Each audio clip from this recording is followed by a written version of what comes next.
Hello, good morning. My name is Sarah Cornish. I work at UN Global Pulse, and I'm here to introduce Tracy Racek of the Secretary General's Climate Change team, and Dr. Miguel Luengo-Oroz, the Chief Scientist here at UN Global Pulse.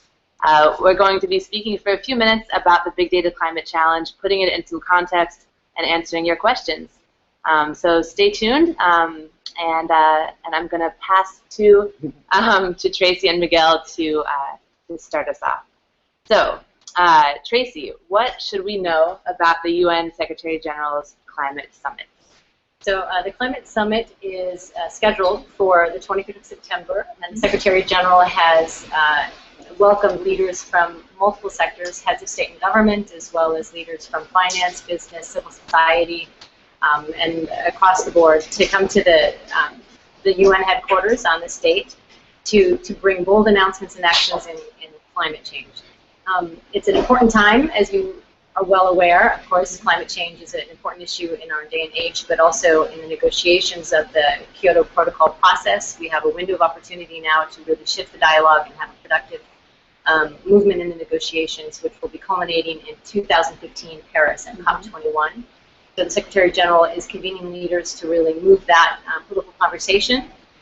That's one of the main objectives of the summit. And the second is to evidence concrete action on the ground in climate change. So there's been a call to all sectors of society to evidence what they can do in climate change, which was one of the main reasons that we called for this initiative, to bring in the research community, the academic community, etc., to showcase what they can do. I'll stop there, and of course there's plenty more to go on, but we'll maybe you can touch base. Yeah. So where did the climate challenge come from?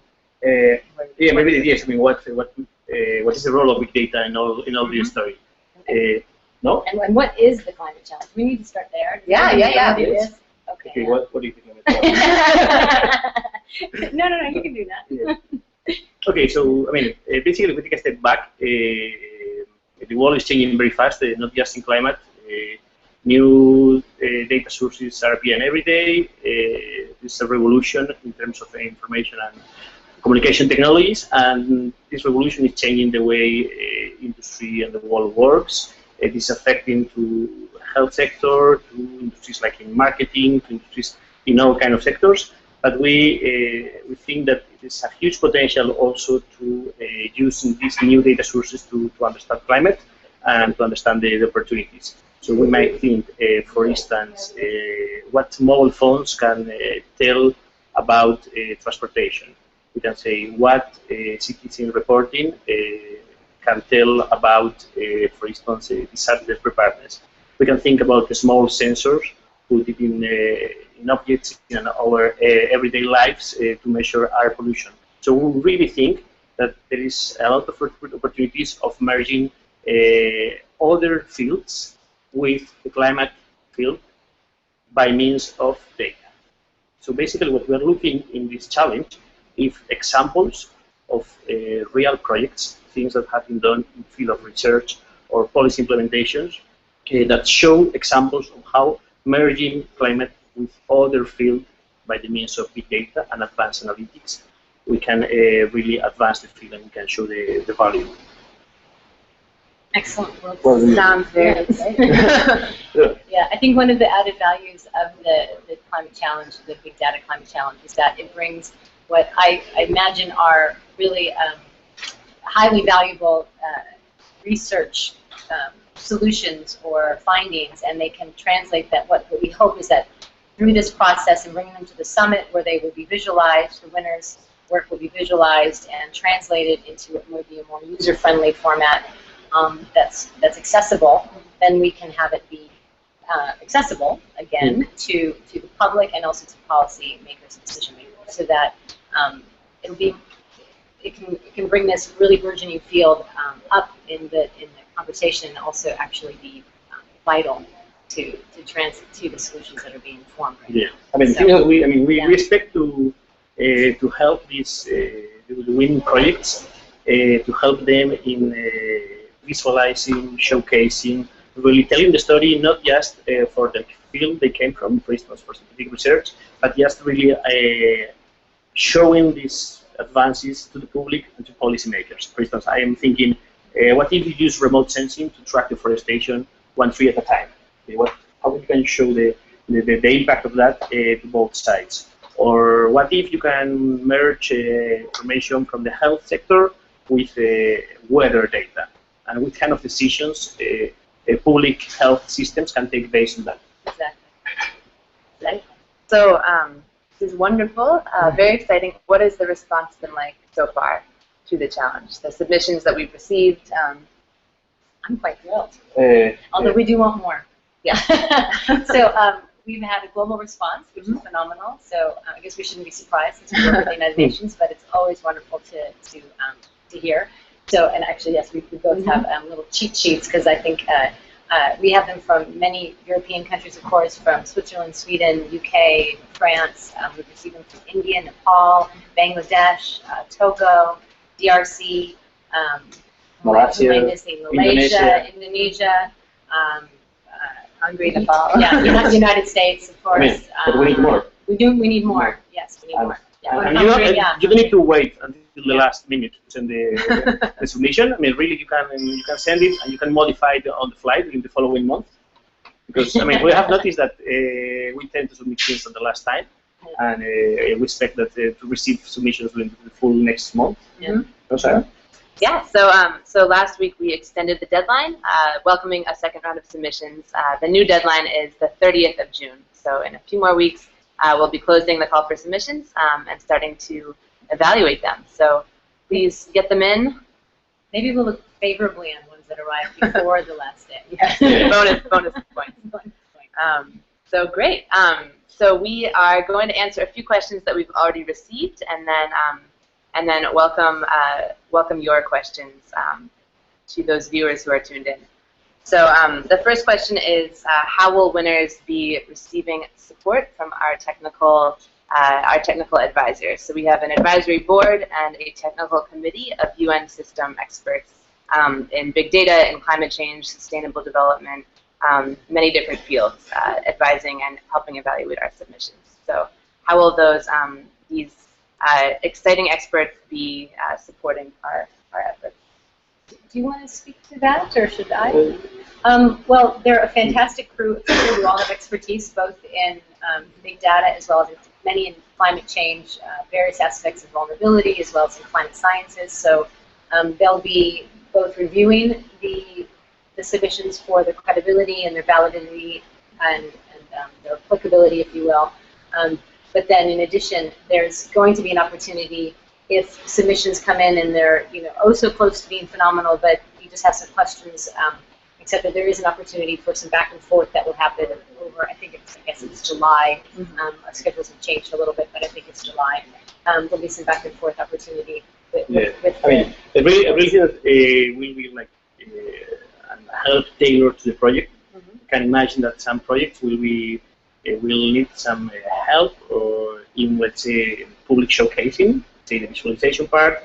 Other projects might want some help in thinking about even their next steps, or how we can help or use this showcase, this summit as a platform for the next steps. So really, I think we will really tailor the help depending on the project, and always like using our fantastic group of advisors. Great. That's wonderful.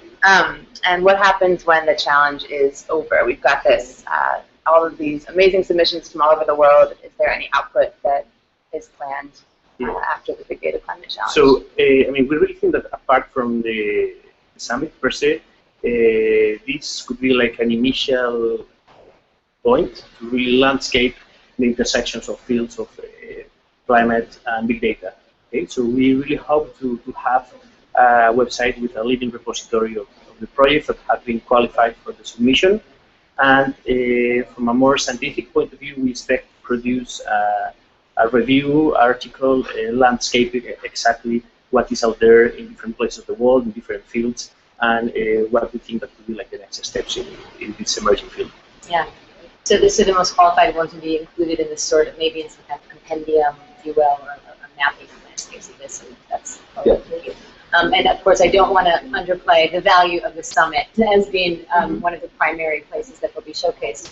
the summit itself on the 23rd, they will both be, I'm sorry, both, I don't know how many winners we'll have, but the winners will be showcased there in whatever format the visualization takes. We assume, myself, I'm very visual, I assume there'll be some sort of electronic, visual, wonderful, big screen sort of component, as well as online aspects. We're trying to be paperless, so I doubt anything will be handed out that way.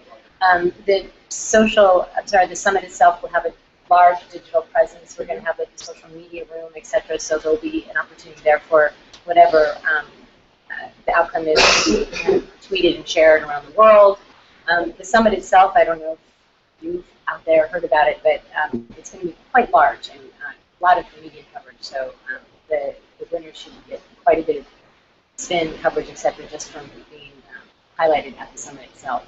But we do hope to build off of that as well, so it's not just a one-day event. Yeah.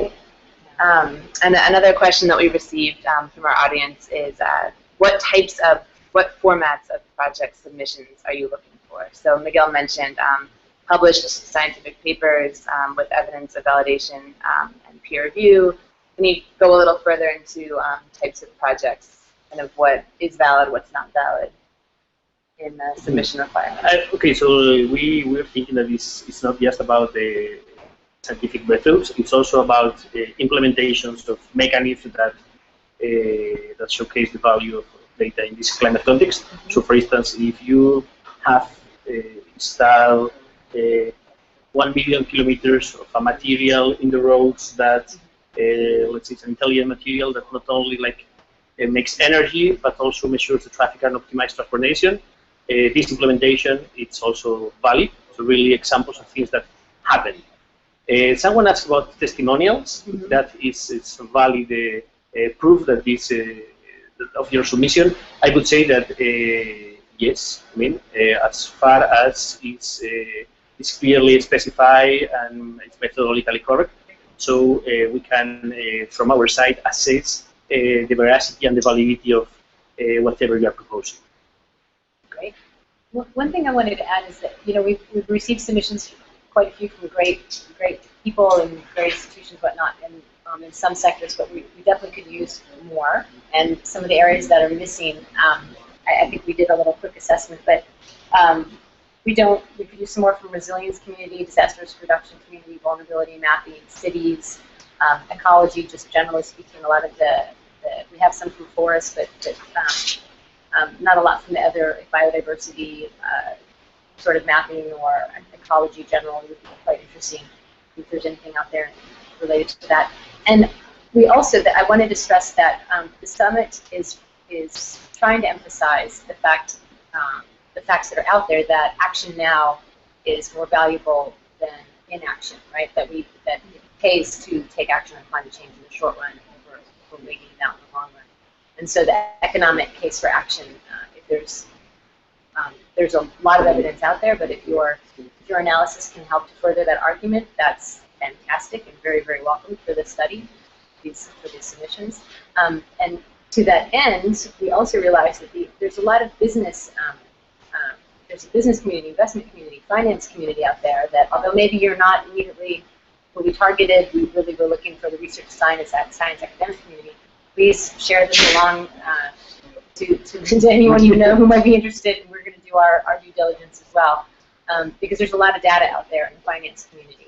Does finance flow change, and how, post-disaster, pre-disaster, etc. Those sorts of big data analysis would be quite interesting as well. Or even some meta-analysis like green data centers. I mean, what companies that are analyzing big data are using themselves to reduce their carbon footprint, but at the same time be more efficient in their data processing. This is another field I think might be suitable. Yeah, there's a lot of good things happening out there, but how can big data help to showcase it, to show what works best for it? Well, we haven't received any additional questions yet, besides the ones that we just went over. So if you do have specific questions, you can tweet at UN Global Pulse using hashtag #BigDataClimate, and we will respond shortly to you with your questions. And I think that's all for now. We should mention one thing. Yeah. The winners get to come to the Oh, summit. yeah. From wherever you are in the world. We will fly you all the way to New York City in September for the Secretary General's 2014 Climate Summit. It's going to be really exciting. So thank you in advance for your amazing submissions. We look forward to receiving them. And again, any questions, don't hesitate to reach out. Big Data Climate at unglobalpulse.org or tweet to us at unglobalpulse.